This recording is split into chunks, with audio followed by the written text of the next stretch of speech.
ये कहानी एक छोटे से गांव की है जहां लोग सादा जिंदगी गुजारते थे।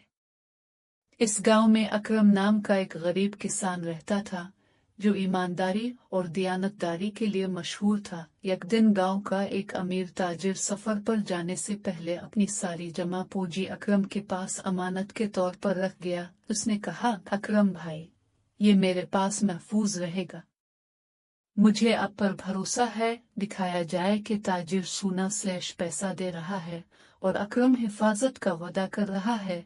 अकरम की गुर्बत शदीद थी। जब इसने सोने के सिक्के देखे तो शैतान ने दिल में वसवसा डाला, अगर ये सब तुम ले लो तो तुम्हारी जिंदगी बदल जाएगी। अकरम ने लम्हा भर के लिए सोचा, लेकिन फौरन सर झटक दिया।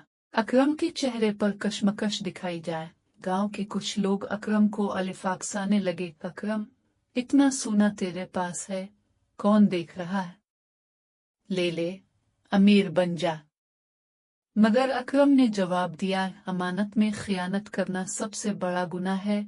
महीनों बाद ताजिर वापस आया। उसने अपनी अमानत मांगी। अकरम ने पूरा का पूरा खजाना इसके हवाले कर दिया। ताजिर की आंखों में आंसू आ गए और उसने कहा, अकरम, तुम सिर्फ ईमानदार नहीं बल्कि इस गांव का सबसे बड़ा इंसान हो। ये कहानी हमें ये सिखाती है कि दौलत इंसान को वक्ती खुशी देती है, मगर ईमानदारी इंसान को हमेशा के लिए इज्जत देती है।